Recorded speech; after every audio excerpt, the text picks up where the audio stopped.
What's going on, guys? The Comics Kid 2099 here. Welcome to day 246 of the 365-day graphic novel review challenge. Today, I want to talk to you about Lone Justice, written by Robert Tennell with art by Mark Wheatley. Robert Tennell was the guy who wrote The Demons of Sherwood that I talked about a while back, and this is an original graphic novel from IDW. It is about this street-level vigilante called Lone Justice, kind of in the mold of Golden Age Batman or The Shadow. By day, he is a wealthy billionaire, and by night, he punches bad guys like the Queen Bee or the Scion. And this takes place right on the cusp of the Great Depression, where he is suddenly without all of his resources that he used to fight crime. And suddenly, he has to try and find a way to continue his war on crime without all of his money that he used to buy these fancy gas pellets or night vision goggles or the fancy little helicopter thing that carries him around the city. At one point in the book, he says he can't even afford bullets anymore. And so it's a very interesting idea getting to see this type of superhero have to cope with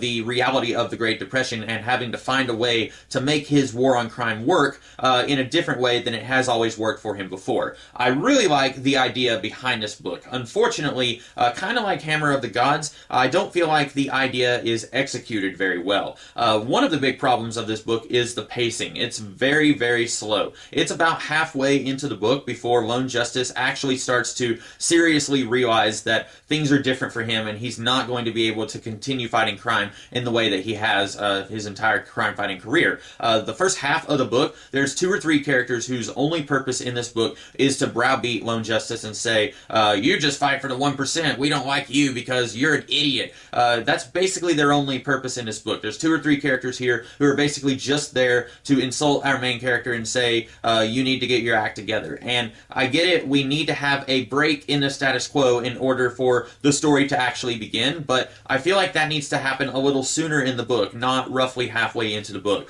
We have our main character, he goes and he meets with his cousin who basically tells him, yeah, you're worthless, and then he goes and he meets with this guy who's kind of like his Q branch. He's the one who builds all of his weapons and gadgets, and he says, yeah, you're worthless, and then he has to fight a couple of bad guys before he realizes that things are not quite what they seem. The good guys that he thought were good, they're not as good as he thought, and then, like I said, it's about halfway into the book before he starts to realize that things are different for himself, and I really wish that that moment had come much earlier in the book. As is, this book doesn't feel like a complete story. When you get to the last page of the book, it feels like, wait, that's it? There should be a whole lot more. And there is a volume 2, but it really doesn't feel like this is a story that got a sequel. It feels like there was one story that got divided in 2, and this is the first half of that story. And I hate saying that because, like I said a couple of days ago, I really like Mark Wheatley. I think he's a very creative guy. I think he's very inventive. I really like Robert Tennell on The Demons of Sherwood. But this story really doesn't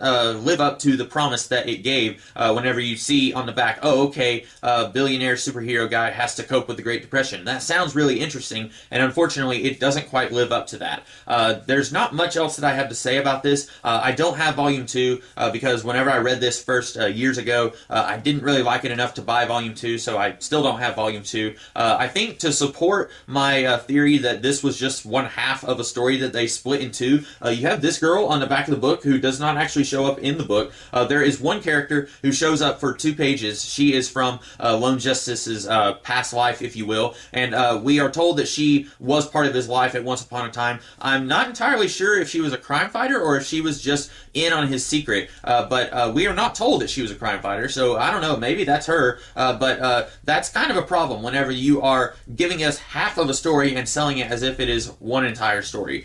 So unfortunately, I did not really like Lone Justice. I mean, I liked a lot of the ideas in it, and I think I would have liked it a little bit more if the pacing had just been reworked quite a bit. But overall, I would not recommend Lone Justice, unfortunately. So those are my thoughts on this book. I hope that you guys liked this video, and if you did, be sure to like, share, comment, and subscribe, and I will be back tomorrow to talk about a different book. In the meantime, you guys have a great rest of the day. Catch you later.